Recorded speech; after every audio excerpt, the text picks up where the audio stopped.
The infamous KK Park in Myanmar, a known center for cyber scams, has been engulfed in chaos. The Myanmar military recently launched a severe assault on the park, using drones and explosives over several days. Flames erupted, thick smoke filled the air, and the shockwaves were felt even across the border in Thailand. Scam syndicates are suffering major setbacks. Under mounting international pressure and U.S. intervention, the Myanmar military carried out a surprise raid on KK Park.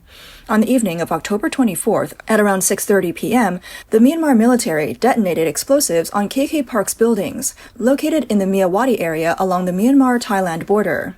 After several days of bombings, at least 1,000 or 2,000 people fled to Thailand, with many of them being Chinese and Indian nationals.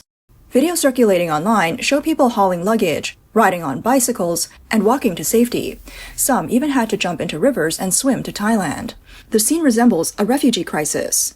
Thai authorities expect the number of people crossing the border to keep rising in the coming days. They're preparing temporary shelters to accommodate the influx. A video from the night of October 22nd to the early hours of October 23rd shows a large group of suspected fraudsters being arrested by the Thai military. Other videos show how the once thriving KK Park has now been reduced to rubble following the military's bombing campaign. The Myanmar military said that the operation was meant to send a clear message of their determination to eliminate telecom fraud. However, a report on October 28th revealed that despite the bombings, local residents stated that more than 10 other scam parks in the areas are still operational. The fraudsters who fled from KK Park have relocated to these other sites, and employees report that the internet remains accessible.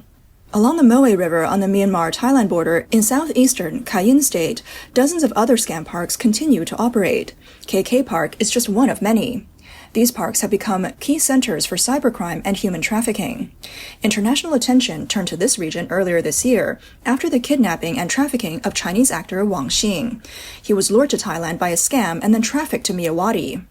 In fact, the Myawaddy military began its raid on KK Park on October 16th as part of an operation to reclaim territory seized by insurgent groups over the past 2 years.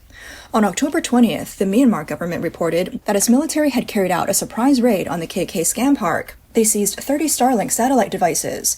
The military took control of approximately 200 buildings within the park, where nearly 2,200 workers were found. Images from the scene show satellite antennas installed on the park's rooftops. Thai police also intercepted a truck headed for Myawaddy, which was carrying 60 Starlink satellite devices. Authorities suspect that these devices were intended for use by the scam parks, and the individuals transporting them have been arrested.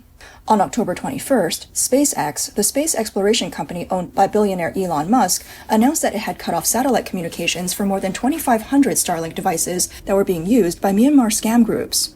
Activists had previously warned that Starlink technology enabled these fraud operations to maintain internet connectivity in remote border areas. Lauren Dreyer, the head of Starlink operations at SpaceX, issued a statement on social media saying, "We are committed to ensuring that Starlink services remain a force for good, connecting people without internet access while detecting and preventing abuse by malicious actors." Videos from the Myanmar's military raid shows that thousands of workers were allowed to walk away from KK Park, escaping the violence. South Korea played a critical role in pressuring the countries involved to take action, directly contributing to the crackdown on Southeast Asian scams. A 20-year-old South Korean student, surnamed Park, was lured to Cambodia by a fake job advertisement. After refusing to work in a scam center, he was tortured and later found dead near Bokhar Mountain in Cambodia's Kampot province in August. His ashes were returned to South Korea on October 21st. On October 13th, South Korean President Lee Jae-myung issued a stern warning to Southeast Asian scam groups. He said, "Don't mess with Koreans or you'll destroy your family." Following this, South Korea, along with the UK and the US, launched a series of operations targeting the scam parks. On October 18th, Cambodia repatriated 64 South Korean nationals involved in the fraud operations. On the afternoon of October 22nd, Cambodian police raided a building in Bongkang district, which was suspected of being involved in online scams. They arrested 86 people, including 57 South Koreans and 27 Chinese nationals.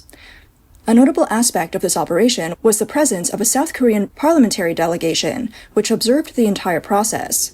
This raid is part of a broader ongoing global crackdown.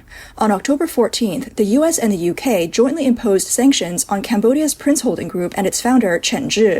The group is accused of operating a large-scale international scam empire involving telecom fraud, cryptocurrency theft, and sexual extortion, with the total amount estimated at 14 to 15 billion US dollars. The sanctions freeze the group's global assets, including accounts for 128 affiliated companies and 17 individuals involved in the operations. While the US, UK, South Korea, and the United Nations have all taken action, China, the country most affected by these scams, has remained largely silent. Coverage of the sanctions by Chinese state media has been minimal. On October 20th, the People's Daily briefly mentioned the issue, mainly focusing on the public outrage over the death of a South Korean student. It referenced American and UK sanctions but did not include a standalone in-depth report. Other state media outlets have not followed up with further coverage. Many search results were outdated or unrelated. Chinese state media also downplayed the bombing of KK Park. Xinhua News Agency published a brief report on October 20th, which was only under 200 words and offered little detail on the incident. Videos showing the aftermath of the bombing were deleted from Chinese social networks. Some online commentators have questioned whether the Chinese government's actions are truly beneficial for the country, noting that while many Chinese citizens have been lured into scam centers, there has been little effort to rescue them. The government frequently makes bold statements but fails to take concrete actions, drawing ridicule from critics. In February, a family member of a kidnapping victim posted a desperate plea for help on Xiaohongshu. The victim had been trafficked to Cambodia's Poi Phet Boring Garden Phase 4, an area with a large Chinese presence. The family reported that during the Chinese New Year, a Chinese national was killed in the camp.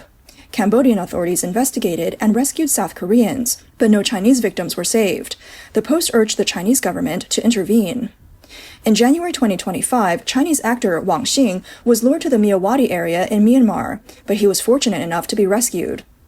A Weibo user started a shared document to collect information on other trapped individuals, helping their families take action. The document quickly gathered over 1,000 requests for help, but it was removed from Chinese internet platforms within days.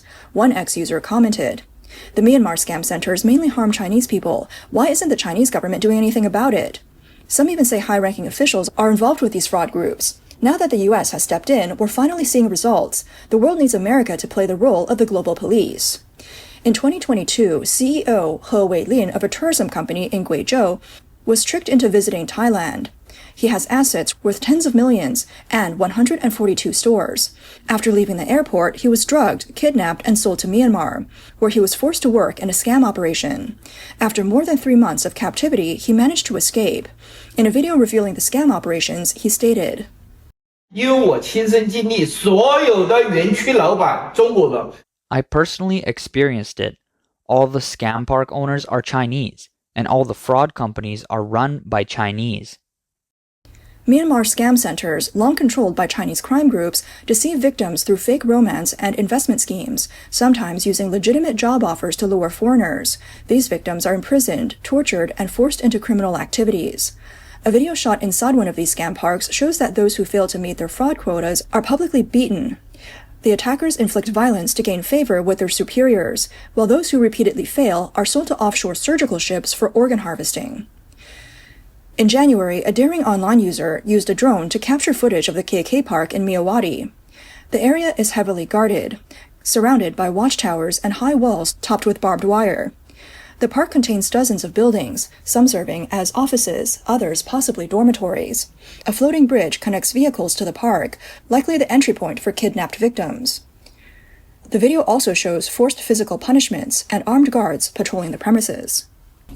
An insider later revealed that Southeast Asia scam centers are closely tied to China's Belt and Road Initiative, with some speculating that they are part of China's larger plan for overseas colonization, benefiting the Chinese Communist Party's elite and their families.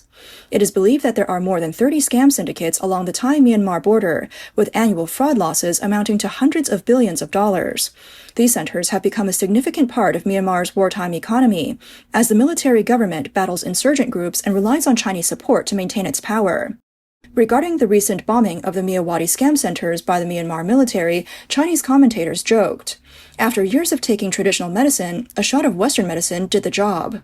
The implication is that while China's government has repeatedly talked and negotiated, it was only after US sanctions were imposed that the scam centers started releasing victims.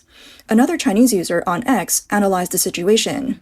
"It's not that China couldn't handle Myawaddy. China is the mastermind and behind-the-scenes player in Myawaddy." A video shows on X that explosions at KK Park continued for 3 consecutive days, starting after 6 p.m. each time. The blasts grew longer with each passing day, leading some to believe that KK Park has been completely destroyed. However, others suspect that the explosions might be an attempt to destroy evidence. The KK Park in Myanmar is just one part of a much larger Southeast Asian international crime network. Founder Chen of Cambodia's Prince Holding Group is now under formal indictment by the U.S. Department of Justice and has become the center of public attention due to his mysterious and powerful background. At age 38, Chen holds multiple nationalities, including Chinese and Cambodian. Born in Fujian, China, he later became a Cambodian citizen and was even granted the title of Duke. This leader of a criminal group who dropped out of school in the 8th grade has recently been linked to powerful officials in the CCP. A pro-democracy activist in the U.S., Chen, recently exposed on X that Chen is the nephew of Huang Kunming, the wife of Guangdong Party Secretary Huang Kunming, and a close ally of Chinese President Xi Jinping. Shen claims that Chen manages the wealth of the Fujian gang in the CCP and Xi Jinping's sister Qi Chaoqiao. He also claims that money laundering is a key part of his operations. According to Sheng, the scam centers were merely side projects for Chen Sheng further stated that Chen has direct access to high-ranking officials in China's Ministry of Public Security, Ministry of Foreign Affairs, and Xi Jinping's base in Shenzhen, specifically the Shenzhen Yingbin Hotel. Eric, a former Chinese intelligence officer who worked for Prince Holding Group, revealed on X on October 18th that Chen maintains close ties with high-ranking officials in China's Ministry of State Security and Ministry of Public Security. Eric confirmed that Prince Holding Group, which is involved in telecom fraud and forced labor, is not a target of China's crackdown, but rather a deep partner in the country's covert operations. Eric personally witnessed secret meetings held at Chen private residence in Cambodia. They were attended by top officials from Beijing and Chongqing.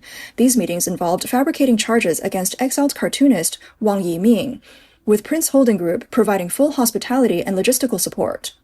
According to Eric, Prince Holding Group is one of China's most important agents for conducting covert activities in Cambodia and Southeast Asia. Its role goes far beyond that of a typical business entity, as the group provides extensive support for China's overseas operations, everything from funding and personnel to transportation. Chen company has essentially become a funding and logistics hub for China's intelligence system. Documents disclosed by the U.S. Department of Justice show that Chen is protected by China's Ministry of State Security, Ministry of Public Security, and United Workfront Department. In other words, he is the black glove for China's illicit activities. Hong Kong Baptist University journalism professor Lu Bin-Chen revealed to Deutsche Welle that Chinese leaders and their families use agents to launder money through complex networks. They avoid using their real names or showing their methods, but as long as there are no major political issues, their wealth and activities remain protected through mutual balancing of interests. Some users have pointed out that China's current ambassador to Cambodia, former Ministry of Foreign Affairs spokesperson Wang Wenbing, has met with Prince Holding Group representatives in the past. The Chinese government has previously praised Prince Holding Group. The Beijing Red Cross even visited the group, and several Chinese state media outlets or related organizations have endorsed the company. However, most of these articles have since been removed. After the exposure of Chen and Prince Holding Group as an international crime syndicate, China has been deleting social media posts and comments revealing the group's criminal activities. What's going on here? Why are the comments on videos about the Prince Holding Group and Chen disappearing? They have a lot of likes and saves, but no comments. Even when there are comments, it's just a few. Look at this video, 110,000 likes, and only 3 comments. This one has 13,000 likes and just 6 comments. And this is even crazier, 23,000 likes and not a single comment. Why is that? Chinese internet users have speculated that the Cyberspace Administration of China is responsible for this censorship, suggesting that the Chinese government is directly protecting Prince Holding Group and preventing citizens from discussing it. Their connection seems clear. Some users have posted screenshots claiming that after the U.S. seized $15 billion from Cambodia's fraud syndicates, a global victims refund page was launched. This raises questions about China's accountability.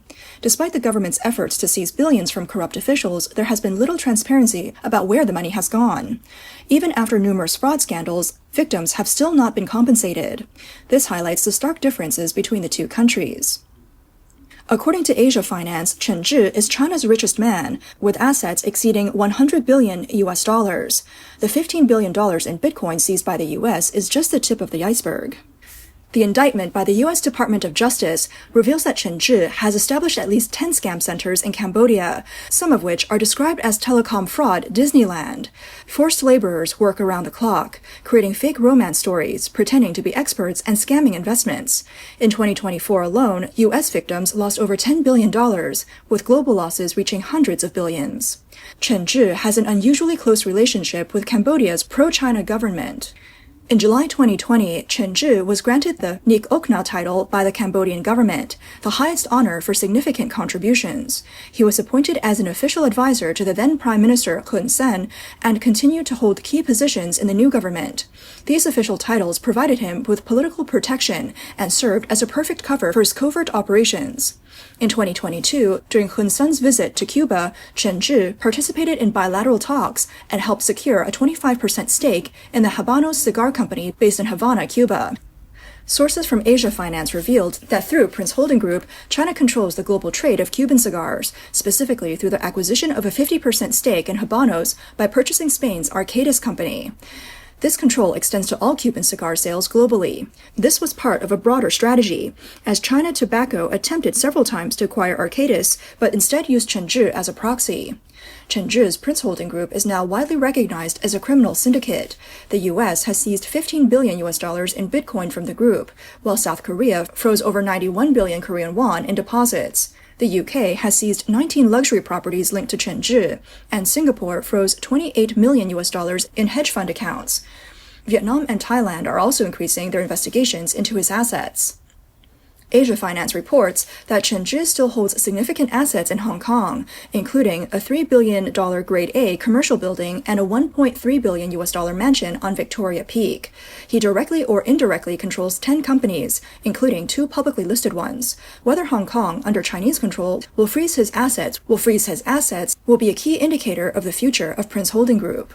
Commentator Yue Shan points out that the sanctions against Prince Holding Group and the bombing of scam centers along the Thai-Myanmar border suggests that the CCP is deeply involved in these criminal industries. The sanctions and bombings may address some symptoms, but they don't solve the underlying issues. As long as the CCP remains in power, global instability will continue. Only by eliminating the CCP can the scourge of telecom fraud be eradicated.